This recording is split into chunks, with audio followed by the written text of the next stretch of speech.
All right, welcome everyone. Today we're going to continue talking about Maclaurin series, but now we're going to see how to use a Maclaurin series for a given function to find the Maclaurin series expansion for a related function. And this is going to feel kind of similar to when we looked at the power series expansion for 1 over 1 minus x. And then we had that one kind of prototype power series that we always referred back to kind of find the power series representation for other functions. And that's what we're going to kind of do here with Maclaurin series. So let's start with a few examples. So example 1, we're going to use the Maclaurin series for sine of x to find the Maclaurin series for cosine x. And then once we do that, we'll find the radius of convergence for both series.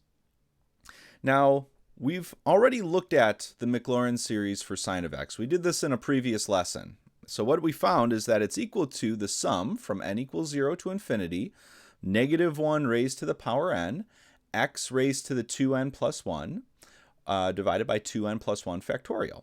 So we calculated this using the formula for Maclaurin series expansion for a function. Now we could do something similar for cosine x. We could go through and just calculate it directly, but we already have this nice formula for sine, and we know sine and cosine are related.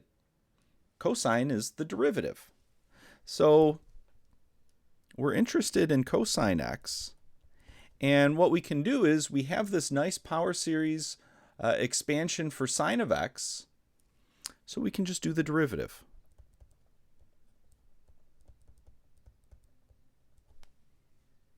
So we have this nice power series for sine of x, and instead of calculating the Maclaurin series expansion for cosine directly, we can just differentiate this power series, and that'll give us the Maclaurin series. All right, so we're going to differentiate sine. So we're going to differentiate our power series here.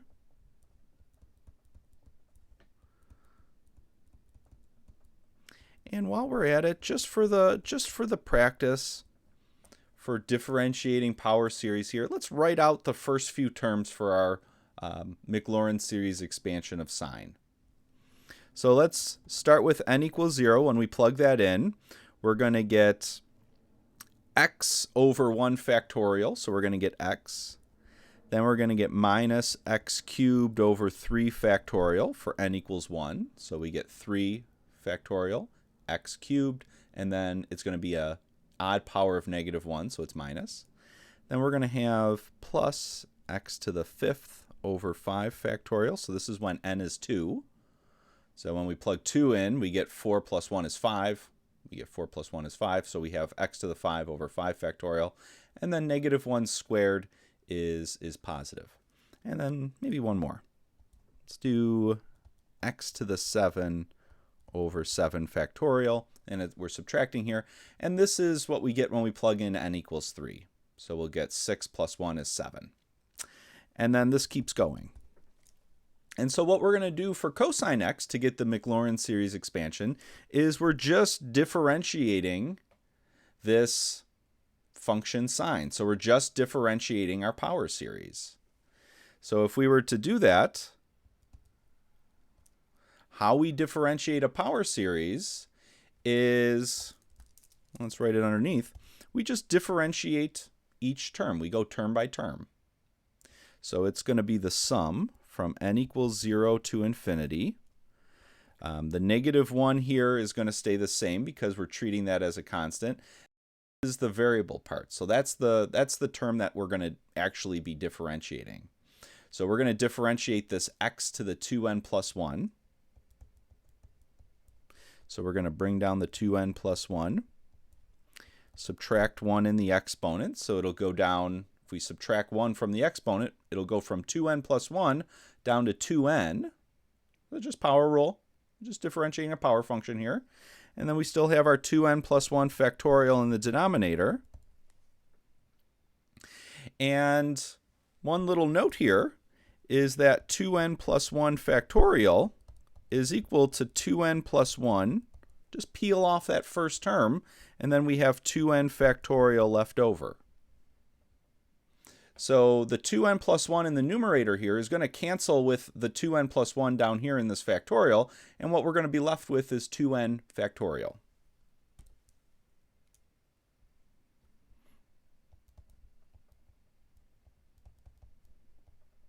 So we're going to have negative 1 raised to the n, x raised to the 2n over 2n factorial once we simplify. So there's our Maclaurin series for cosine x. So we started with our Maclaurin series for sine, and we know cosine is just the derivative of sine, so we just differentiated that power series to get the power series for cosine x. Now, how would it look if we worked with these individual terms? This is in sigma notation. Well, we just differentiate, again, just differentiate term by term. So we would just be differentiate the first term, we would get 1. Differentiate the second term here, we'd get minus 3x squared over 3 factorial. Differentiate the third term, we'd get 5x to the 4 over 5 factorial, and then minus 7x to the 6 over 7 factorial, and this goes on like that. So again, we're just, when we differentiated in sigma notation, we just differentiated that x term here, just power rule. We're doing the same thing if we have it written out. So we're going along term by term, just differentiating the x's. So derivative of x is 1. Derivative of x cubed is 3x squared. Derivative of x to the 5 is 5x to the 4, and so on. And just like here, the factorial, we had a little canceling. Well, the 3 is going to cancel with the 3 in the factorial here. So we'll end up with x squared minus x squared over 2 factorial. So 1 minus x squared over 2 factorial. The 5 is going to cancel with the 5 in the factorial. So we'll have plus x to the 4th over 4 factorial. And then over here, the 7 is going to cancel with the 7 in the factorial. So we'll have minus x to the 6 over 6 factorial. And this goes on like that. So here we have our nice simplified version of the Maclaurin series for cosine.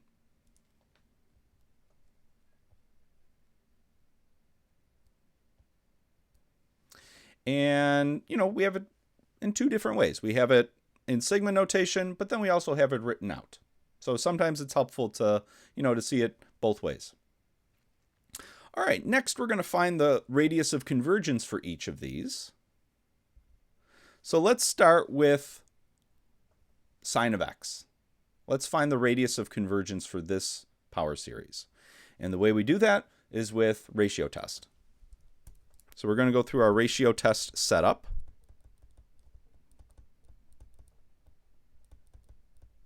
So this is where we calculate the absolute value of an plus 1 over an. Standard ratio test. Let's write out an plus 1. So it'll be negative 1 raised to the n plus 1 times x raised to the 2 n plus 1 plus 1. Getting a little carried away there with the plus 1s, but it's all right. Then we have 2 n plus 1 plus 1 factorial in the denominator. So this is an plus 1. And then we want the reciprocal of an, and we'll put that right next door.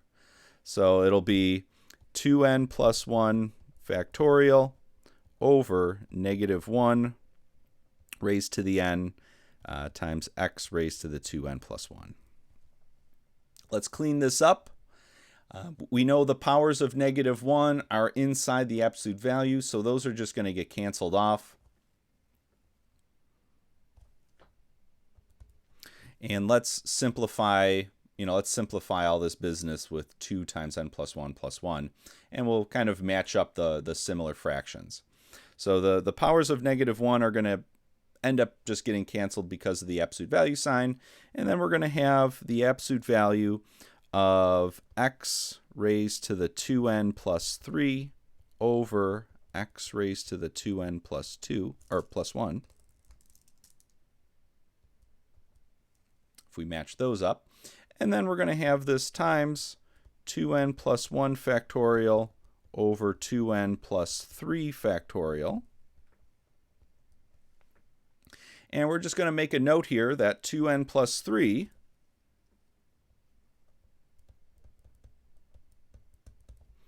factorial is equal to 2n plus 3 times 2n plus 2 times 2n plus 1 factorial.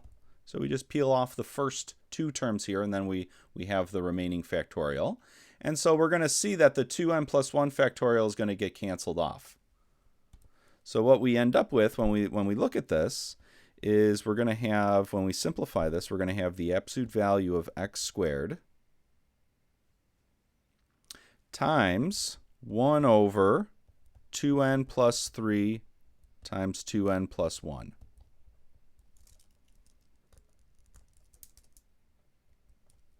And x squared is always positive, so if we wanted to, we really could drop the absolute value here as well. All right, so this is the an plus 1 over an gadget simplified. Now we do the limit as n goes to infinity.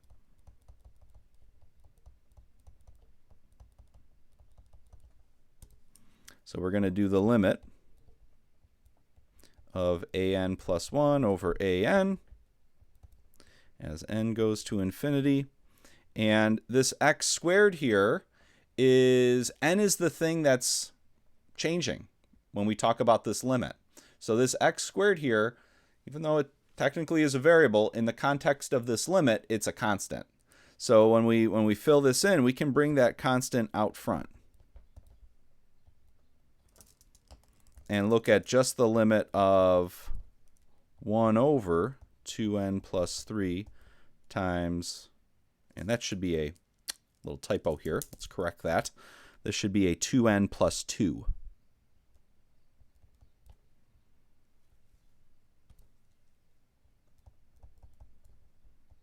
And that's what we had left over after we canceled out the 2n plus 1 factorial. So 2n plus 2, I wrote it right here. Missed it. 2n plus 2. We're doing the limit of that as n goes to infinity. And the limit of this is always 0. So this is a c over infinity form. So this limit is always 0. So we get the absolute value of x squared times 0, which is always 0. And for the ratio test to give us convergence, we need this limit, whatever it is, to be less than 1, and 0 is always less than 1. So what we've just shown is that for all x values,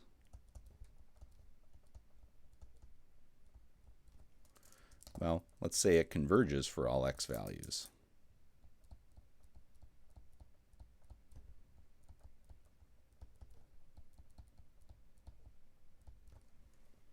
So no matter what x is, could be 1,000,000. Doesn't matter. 1,000,000 times 0 is still 0. So when we do this ratio test limit, no matter what x is, the limit is always going to be equal to 0, no matter what x is. So that means by the ratio test, this power series representation of sine of x converges for all x values. And what that means is that the radius of convergence then for sine, this power series, is infinity. We say r is equal to infinity. Now, cosine, we found the power series for cosine by just differentiating, so we know the radius of convergence for cosine is also infinity.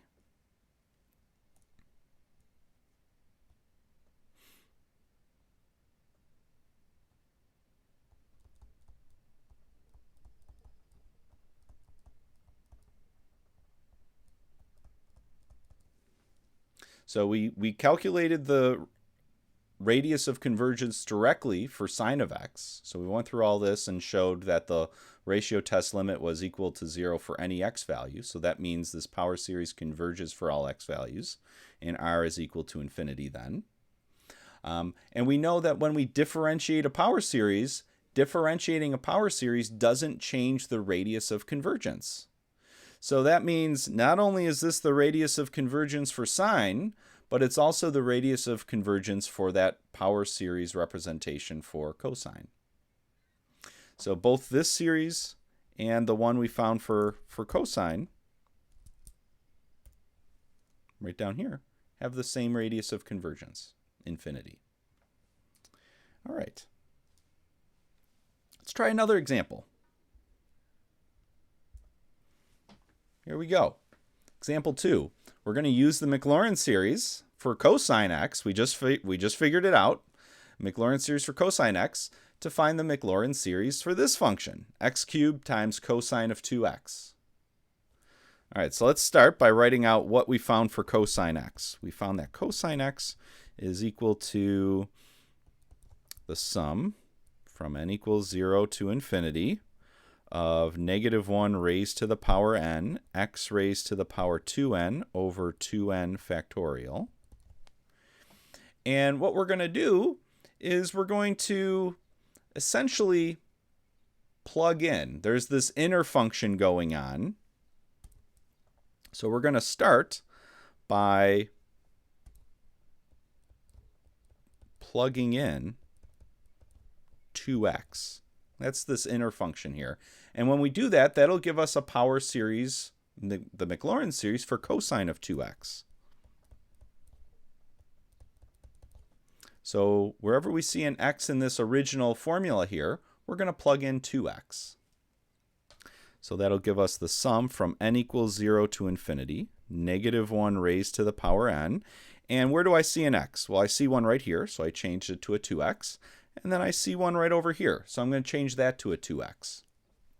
So we end up with 2x raised to the power 2n over 2n factorial. Let's clean that up a little bit. We normally want to separate off the power of x if we can. And so we're going to have the sum from n equals 0 to infinity, -1 raised to the power n. Really all we have to do here is just, we have 2 times x, so let's break that apart. And we'll write it as 2 raised to the power 2n.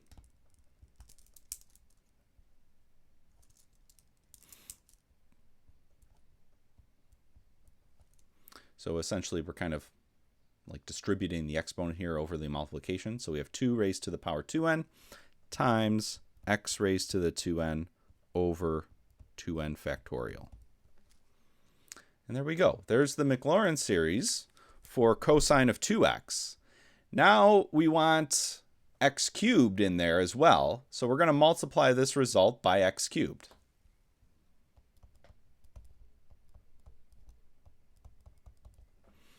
So we're just going to multiply by x cubed. So let's take our power series that we just wrote down, n equals 0 to infinity, -1 raised to the power n, 2 raised to the power 2n, x raised to the power 2n over 2n factorial. And now we just want to throw this x cubed in. So we want to distribute this into our summation here. And so when we do that, perfectly fine.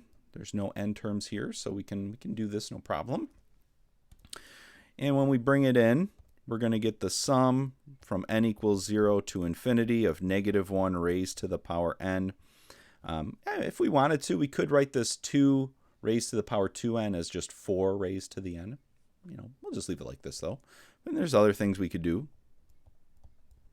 And then when we bring it in, we're going to add the power of x's, the x's here, with the power of x's here. So we're going to have 3 x's. We're multiplying it into this x to the 2n. So we're just going to have 2n plus 3. We add the exponents. So we end up with x raised to the 2n plus 3 over 2n factorial. And so here's our power series representation for the function. This is the Maclaurin series for this function. Now, if we were going to calculate this directly, find the Maclaurin series of this directly, we could, but it would take some product rule to calculate all the derivatives. It'd take some chain rule. So calculating the derivatives of this directly would be, it's doable, but it would be work. This way is much easier to get the power series representation. So we started with cosine x, and then we kind of worked our way through this. Looked at the inner function here, which was 2x, plug in 2x. get a power series representation for cosine 2x. Then throw the multiplication in. So we have x cubed. Now we multiply with our power series for cosine of 2x. And so throughout all of this, nothing here is changing our radius of convergence. So the radius, so we know that this power series representation, this Maclaurin series for cosine x, converges for all x values. Just looked at that. So the radius of convergence is infinity. And so each step of the way here, nothing we're doing is changing the radius of convergence. So 2x, perfectly well-defined function that's defined for all x values. So when we plug it into cosine, nothing changes. You know, if this was square root x, then that might be an issue. Can't plug negatives in. But for a function that's just defined everywhere, 2x, we can plug that into cosine, and the result is still a convergent power series with radius of convergence r equal to infinity. And same thing when we multiply it by x cubed. So if we have a function here that has a Maclaurin series that converges for all x, when we multiply by x cubed, that's not going to do anything because x cubed is defined everywhere. So this is going to converge for all x values as well. So r would be infinity. All right. So fun with Maclaurin series here. So this is, well, let's try another one. So we've been dealing with sines and cosines. Let's go to our exponential function. So example 3, we have Maclaurin series for e to the power x. Now we calculated this one directly, but we're going to use it to find the Maclaurin series for this more complicated function, e to the negative x squared. And we're going to do it the same way. Now we could calculate the Maclaurin series for this function directly, but again, like the last one we did, this would take some work because we'd have to calculate all of its derivatives. And as soon as we get into the first derivative, the second derivative would require product rule. We're also going to be using chain rule. So differentiating this function over and over is tricky if we try to do it directly. With power series, it's not too bad. So let's try this out. So we start with our power series representation for e to the x. It's the sum from n equals 0 to infinity of x to the power n over n factorial. Again, just to see how this is going to look, let's write out the first few terms. So when n is 0, it's 1. Then when n is 1, we get x. And then we have x squared over 2 factorial plus x cubed over 3 factorial, and so on. So n equals 0, n equals 1, n equals 2, n equals 3. So there's our Maclaurin series for e to the x. And we've calculated this one directly. Now we want the Maclaurin series for e to the negative x squared. And all we're going to do here is we have this inner function negative x squared. So essentially that's what we're going to plug in. So essentially we're going to take this starting power series and we're just going to plug in negative x squared. So wherever I see an x here, I'm going to change it to a negative x squared. So really I see the x here. Let's change it. So this is going to be the sum from n equals 0 to infinity of negative x squared raised to the power n over n factorial. And let's simplify this down. So we want to subtract or separate off that negative part. It's going to give us an alternating term. So we're going to do the sum from n equals 0 to infinity. We'll get negative 1 raised to the power n over n factorial. And then once we've separated that negative off to get negative 1 to the n, we're going to have x squared raised to the n, and we just multiply the exponents. So we get x to the 2n. So really to see this step, we have negative x squared raised to the n. We could think of this as negative 1 times x squared raised to the n. Break it apart. get negative 1 raised to the n times x squared raised to the n. And then we're just using exponent rules, algebraic exponent rules. So when we have multiple exponents like this, you just multiply them together. And so that's what we're doing here. All right, so that's what our Maclaurin series looks like in sigma notation. Let's actually write this out, though, just to see what the first few terms are going to look like. So our first term is 1. There's no x there, so it's going to stay 1. Now our second term is x. So we're plugging in negative x squared. So that x there is going to change into a negative x squared. Then we have x squared here. So we're changing this x into a negative x squared. So the negative, when we square it, is going to become positive. And then x squared is x to the 4th.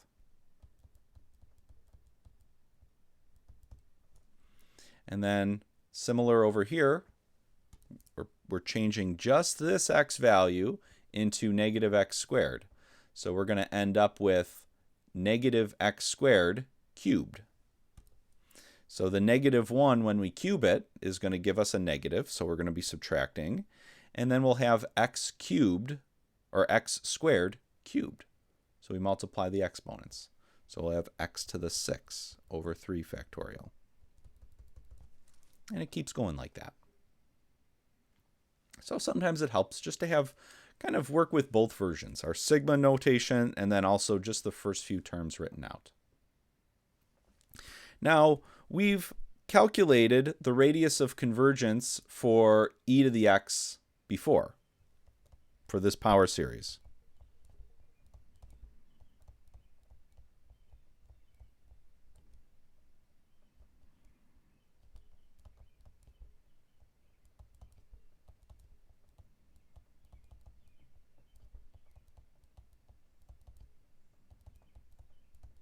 And we've seen that this power series converges for all x values, so the radius of convergence is infinity. And negative x squared, well, since this power series converges for all x values, and negative x squared is defined everywhere, so we don't run into any issues. It's not like 1 over x where we might be dividing by 0, or square root x where we can't plug negatives in. Negative x squared is defined for all x values. So this doesn't change the radius of convergence at all.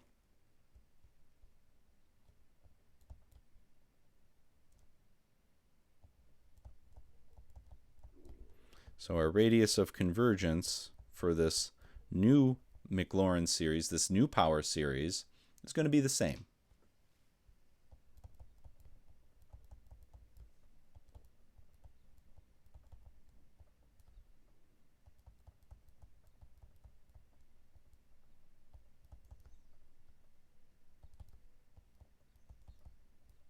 So it's going to be r equal to infinity. So this new power series is going to converge for all x values as well. So we calculated this directly using ratio test when we first figured out the Maclaurin series for e to the x. So we showed this directly. And because negative x squared is defined for all x values, when we plug it in, we have the same radius of convergence for this new power series. All right.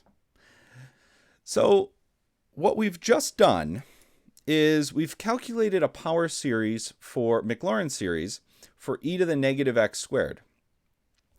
And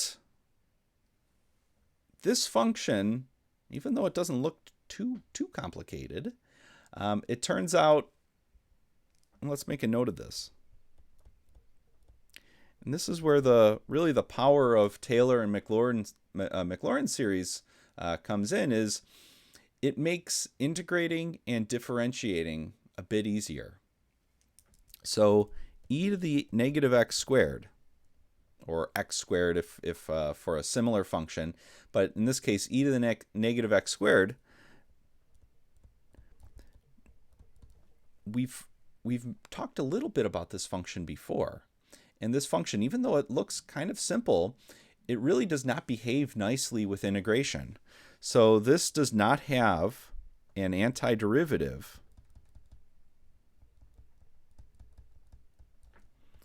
that can be represented with elementary functions.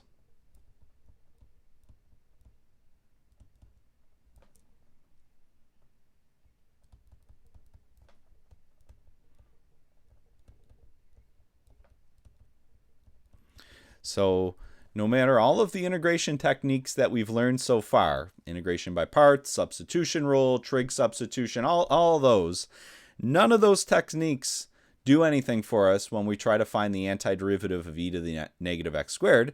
And the reason for that is, well, it just doesn't play nicely. This function does not have an antiderivative that can be represented with elementary functions. So it doesn't have an antiderivative like we've seen before, essentially. So no amount of ingenuity is going to give us a nice, simple formula for the antiderivative, like we kind of expect with most functions. So what we're going to do is we're going to look at in the next example, well, we can actually integrate this thing, and it's not too bad. So this is what's so remarkable about Taylor and Maclaurin series, is it can really simplify the differentiation and integration process for certain functions. One of the applications. There's many other applications. So if you take a differential equations course, you'll be talking about Taylor and Maclaurin series. All right, let's go back. We're gonna integrate this function, e to the negative x squared. We're gonna use this power series representation. So that's going to be example 4. So we're going to use that Maclaurin series for e to the negative x squared to calculate this integral, the integral from 0 to 1 of e to the negative x squared. So first let's find the antiderivative of this function as a power series, as a Maclaurin series.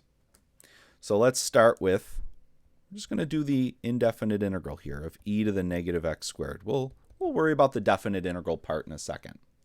And actually, let's do that up here. So we'll first do just the indefinite integration, just to get the antiderivative.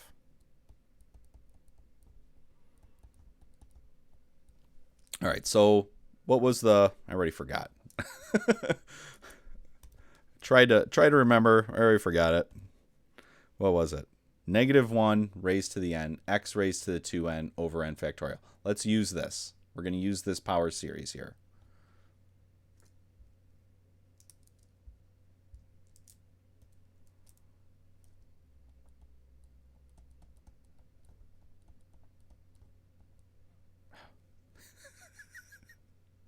Already forgot it. Yeah, n factorial. Okay, just want to make sure I got it right.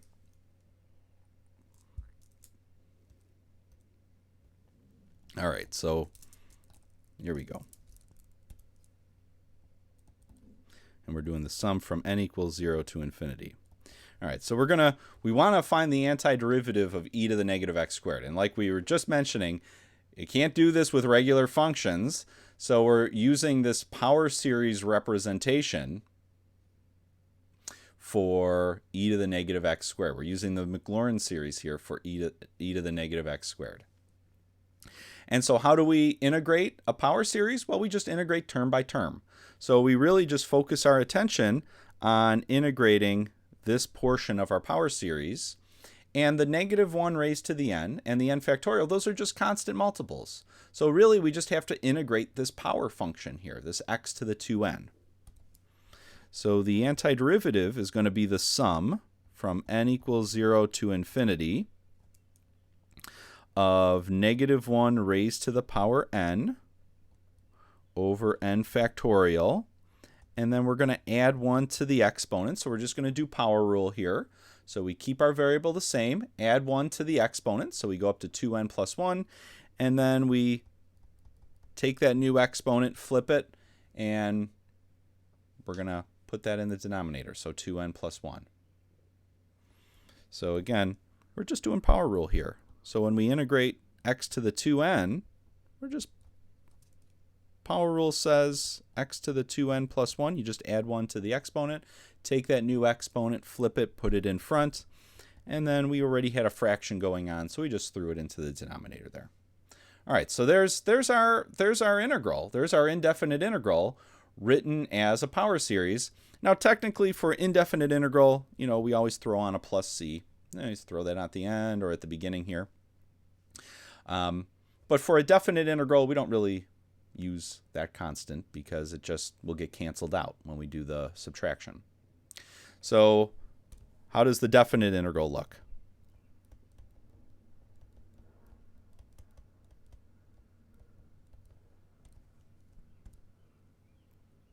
So we're doing the integral from 0 to 1 of e to the negative x squared.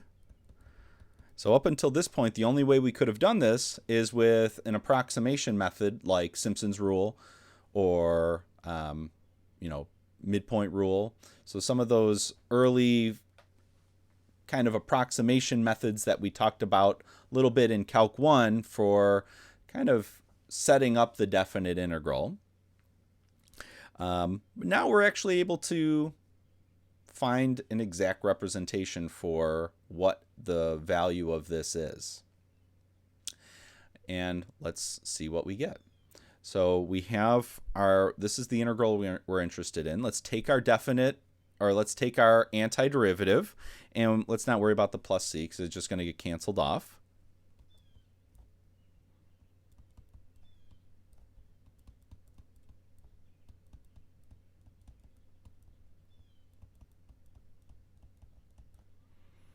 And we're just going to evaluate this from x equals 0 to x equals 1, just like we would with a regular antiderivative. It's just now written in power series format. And what do we do with this? Well, we take the top number, plug it in, subtract, plug the bottom number in. So we plug 1 in. We're going to get the sum from n equals 0 to infinity, negative 1 raised to the power n. When we plug 1 in here, we're going to get times 1 raised to the 2n plus 1 over n factorial times 2n plus 1. So that's what we get when we plug in x equals 1. Then we're going to subtract and plug in x equals 0.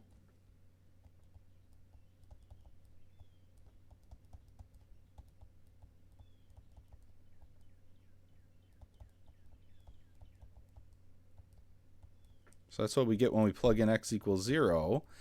And all of these powers of 0 here, you might want to convince yourself by writing out the first few terms, but everything here is going to end up being 0. So to convince yourself, this whole sum here is just going to be 0. And to really convince yourself, try writing out the first few terms, and you'll see you'll have just powers of 0 in every single term. 0 raised to the first power, 0 raised to the third power, and so on. And those are all equal to 0. So to convince yourself, write out the first few terms. And so what we end up with, this whole thing ends up being 0. This power of 1 raised to any power is 1. So we just end up with everything else here. So the value for this integral can be represented as the sum from n equals 0 to infinity, negative 1 raised to the power n over n factorial times 2n plus 1. And so we were able to use the Maclaurin series for e to the negative x squared to really go through and calculate this definite integral. And so if you were to do this sum, you would get the value, you would get some number, and it's equal to, the value of this definite integral. So pretty remarkable. The integration part was probably the easiest part of this. Messing around with power series is more complicated. But the integration part wasn't too bad. It's just basic power rule. So that's what's so nice about these Taylor and Maclaurin series, is that it really simplifies the derivative and integration process. And it allows us to integrate functions that we, up until this point, weren't really able to do. All right, so that really kind of wraps things up here for Taylor and Maclaurin series. We're just going to end by just mentioning a few of the kind of important Maclaurin series. And we've seen all of these, or seen most of these throughout our lessons here. So we've looked at e to the x, sine x, cosine x today. We saw all this. And let's just note that each of these converges for all x values. So that meant our radius of convergence was infinity for all three of these. We saw how to calculate these, and we've worked with these. So it's just helpful to be aware of what these are. And then there's also other Maclaurin series, 1 over 1 minus x, inverse tangent of x, natural log 1 plus x.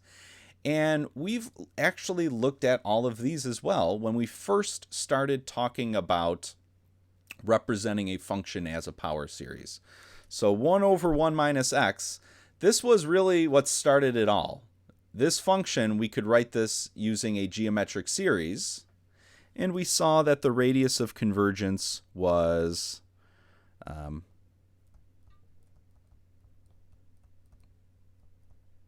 these ones were a little bit more temperamental than those sine and cosine and e to the x. For this first one, the radius of convergence is 1.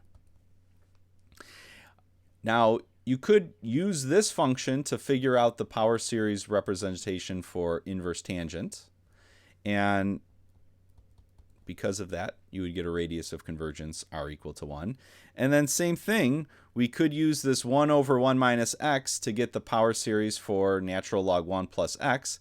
Here it is. And we did a very similar example to this in a previous lesson. And because we're using this prototype, the radius of convergence is going to be 1 as well.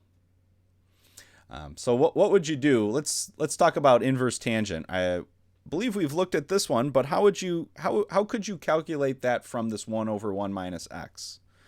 So, if we start with inverse tangent, when we differentiate that, we get 1 over 1 plus x squared. And the idea is to write this in the format of 1 over 1 minus x, like we've kind of done before. So we could do this as 1 minus negative x squared. And then we could, now this is in the format of 1 over 1 minus x, so we could do a power series. And we won't write it out, so we'll just do power series 1 over 1 minus negative x squared. So really we're just identifying the variable here is negative x squared, and we would just plug it into this. So this is something we've done before. We'd plug it into this series, and then that would give us a power series representation for 1 over 1 plus x squared. But to get inverse tangent, we would have to integrate to kind of undo the derivative here. So starting with inverse tangent, differentiate it to get a form that we had worked with before. This is kind of a review of what we've done. Get a power series representation for that. And then once we have that power series representation, we could integrate to get a power series representation for inverse tangent.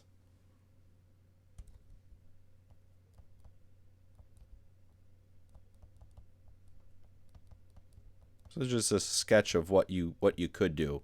And when you integrate, you also have to figure out the value for plus c. So integrating would give us an unknown constant. Inverse tangent's a very specific function, so we'd have to figure out what that unknown constant is.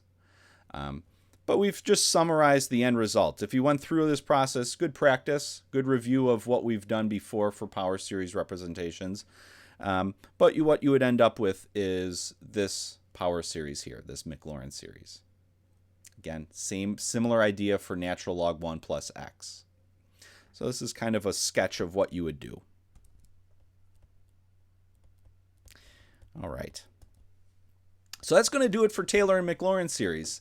So the next time, well, we're going to do something different. We're just switching gears.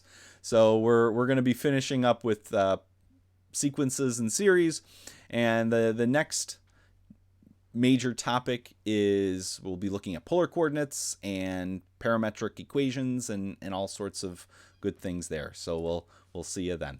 Bye-bye.